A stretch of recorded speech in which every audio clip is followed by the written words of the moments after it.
ఇప్పుడు ఈ electric bell అనేది ఎలా వర్క్ అవుతుంది, ఓకేనా, దాన్ని ఏ విధంగా మనం కన్స్ట్రక్ట్ చేస్తాం, ఓకేనా, దానికి కావాల్సిన టూల్స్ ఏమేమి మనం యూజ్ చేస్తాం అవన్నీ మనం ఇప్పుడు తెలుసుకుందాం.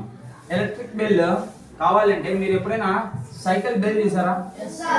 సైకిల్ బెల్ కి పైన ఒక సర్క్యులర్ స్ట్రక్చర్ లో సర్కిల్ గా ఒక రౌండ్ స్ట్రక్చర్ లో బాల్ లాగా ఉంటుంది కదా, హాఫ్ సర్కిల్ లాగా సెమీ సర్కిల్ లాగా ఉంటుంది కదా, దాన్నే మనం ఏం చెప్తామంటే గాంగ్ అంటాం.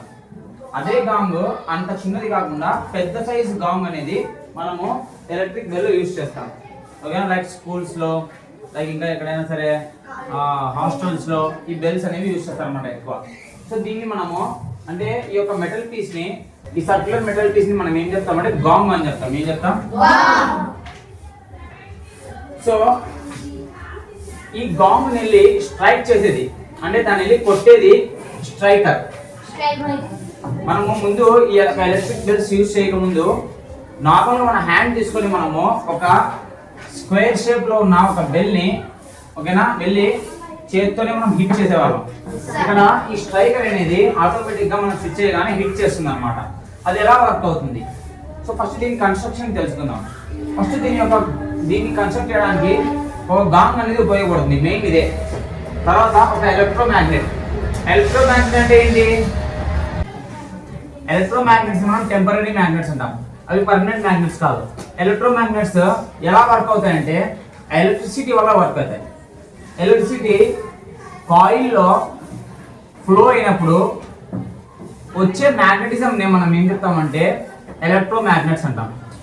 అంటే ఒక సాఫ్ట్వేర్ అని తీసుకోవాలి. ఎలక్ట్రోమాగ్నెట్స్ ని మనము తయారు చేయాలంటే ఒక సాఫ్ట్వేర్ అని తీసుకోవాలి. లైక్ ఫర్ ఎగ్జాంపుల్ ఒక నెయిల్ తీసుకోండి, ములికి మన భాషలో ఒక నెయిల్. దానికి మనం ఏం చేయాలంటే ఒక కాపర్ వైర్ ని, ఒక కాపర్ స్ట్రింగ్ ని తీసుకోవాలి. ఆ స్ట్రింగ్ తో దాన్ని ఏం చేయాలి మనము స్ప్రింగ్ లాగా, ఇలా కనబడుతుంది కదా స్ప్రింగ్ మీకు, అలా స్ప్రింగ్ లాగా ఆ యొక్క నెయిల్ ని మనం ఏం చేయాలంటే మొత్తము సర్క్యులర్ పాత్ లో ఇలా రొటేట్ చేస్తూ దాన్ని స్ప్రింగ్ లాగా తయారు చేయాలి. రెండు ఎడ్జెస్ ఉంటాయి కదా, స్టార్టింగ్ లో ఒక ఎడ్జ్, ఎండింగ్ లో ఒక ఎడ్జ్ ఉంటాయి కదా, దానికి మనం వైర్స్ ని కనెక్ట్ చేసి సర్క్యూట్ ని, ఆ ఎడ్జెస్ కి మనము వైర్స్ ని కనెక్ట్ చేసి, ఆ కనెక్ట్ చేసిన వైర్ కి ఒక బ్యాటరీని కనెక్ట్ చేస్తే లేదా ఒక సెల్ ని మనము దానికి కనెక్ట్ చేసినట్లయితే అందులో నుంచి ఎలక్ట్రిక్ కరెంట్ ఫ్లో అవుతుంది. Electric current means what? Flow of charges flow అవడం జరుగుతాయి. అలా ఫ్లో అయ్యే చార్జెస్ వైర్స్ లో నుంచి ఫ్లో అయ్యి కాయిల్ లో కూడా అదే ఇలాంటి స్ప్రింగ్ లైక్ స్ట్రక్చర్ లాగా ఉన్న కాయిల్ లో కూడా ఫ్లో అవుతాయి. అలా ఫ్లో అయినప్పుడు దాని చుట్టూ మ్యాగ్నెటిజం అనేది ప్రొడ్యూస్ అవుతుంది. దాన్నే మనం ఏం చెప్తామంటే ఎలక్ట్రోమాగ్నెట్స్ అంటాం. అంటే అలా ఫ్లో అవ్వడం వల్ల, మన భాషలో చెప్పుకోవాలంటే అలా ఫ్లో అవ్వడం వల్ల అది ఒక ఎలక్ట్రోమాగ్నెట్ లాగా పనిచేస్తుంది. అంటే దాని అర్థం ఏంటి? మ్యాగ్నెట్స్ కి ఏదైనా సరే మెటల్స్ దగ్గరకు వస్తే మ్యాగ్నెట్ ఎలా అయితే అట్రాక్ట్ చేసుకుంటుందో అదే విధంగా ఆ యొక్క సాఫ్ట్వేర్ అండ్ ఆ యొక్క కాయిల్ దగ్గర కూడా మ్యాగ్నెటిజం రావడం వల్ల ఎలక్ట్రిక్ కరెంట్ ఫ్లో అవ్వడం ద్వారా మ్యాగ్నెటిజం రావడం వల్ల అది కూడా ఒక మ్యాగ్నెట్ లాగా బిహేవ్ చేస్తుంది, మ్యాగ్నెట్ లాగా పనిచేస్తుంది. దాన్నే మనం ఎలక్ట్రోమాగ్నెట్స్ అంటాం. ఇది ఆల్రెడీ ఐఐటీలో మనం డిస్కస్ చేసుకున్నాం. ఇప్పుడు ఇలాంటి ఒక ఎలక్ట్రోమాగ్నెట్ తీసుకోవాలి, ఒక గాంగ్ ని తీసుకోవాలి. దీని మొత్తం ఇలా ఈ పిక్చర్లో ఎలా కనబడుతుందో అలా అరేంజ్మెంట్ మనము చేసుకోవాలి. నెక్స్ట్ ఒక సర్క్యూట్ కనెక్షన్ ఇవ్వాలి. ఒక సర్క్యూట్ కనెక్షన్ దేనికి ఇవ్వాలి? ఎలక్ట్రోమాగ్నెట్ కి. ఎలక్ట్రోమాగ్నెట్ ఉన్న ఒక ఎడ్జ్ కి వైర్ ని మనం సర్క్యూట్ కనెక్షన్ ఇవ్వాలి.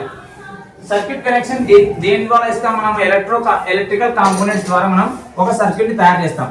సర్క్యూట్ ని మనము తయారు చేసుకునేప్పుడు ఆ ఎలక్ట్రికల్ కాంపోనెంట్స్ ఏమేమి యూజ్ చేస్తాం? బ్యాటరీ యూజ్ చేస్తాం, స్విచ్ యూజ్ చేస్తాం, ఓకేనా. ఇంకా సంథింగ్ బల్బ్, డిఫరెంట్ సర్క్యూట్స్ కి డిఫరెంట్ కాంపోనెంట్స్ మనం యూజ్ చేస్తాం.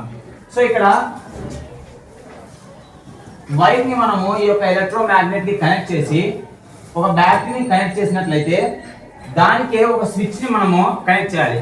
కనెక్ట్ చేసి అదే వైర్ ని మనం ఏం చేయాలంటే ఈ యొక్క స్ట్రైకర్ ఉంది కదా, స్ట్రైకర్ అంటే ఆ గాంగ్ ని వెళ్ళి హిట్ చేసేది అనమాట. ఈ యొక్క స్ట్రైకర్ కి మనము టచ్ చేసి వదిలేయాలి. అంటే లోపల వైర్ లోపల కాపర్ వైర్ ఉంటుంది కదా, మనం పైన ఉన్న లేయర్ ని, రబ్బర్ లేయర్ ని, ప్లాస్టిక్ లేయర్ ని పీకేస్తే లోపల కాపర్ వైర్ ఉంటుంది కదా, ఆ కాపర్ వైర్ ని దీన్ని కనెక్ట్ చేయాలి. మనం దీన్ని కనెక్ట్ చేసినట్లయితే అప్పుడు మనము ఎప్పుడైతే ఇక్కడ స్విచ్ చేస్తామో ఎలక్ట్రిక్ కరెంటు ఈ మొత్తం ద్వారా ఫ్లో అవుతుంది, అంటే మొత్తం ఫ్లో అవుతుంది ఈ వైర్ లో, ఈ సర్క్యూట్ లో మొత్తం ఫ్లో అవుతుంది. ఈ సర్క్యూట్ మొత్తం క్లోజ్ సర్క్యూట్ కదా, మొత్తం క్లోజ్ అయ్యింది. ఇక్కడికి దీనికి కనెక్ట్ అయ్యింది, ఇక్కడ నుంచి మళ్ళీ ఈ యొక్క ఎలక్ట్రోమాగ్నెట్ కనెక్ట్ అయ్యింది.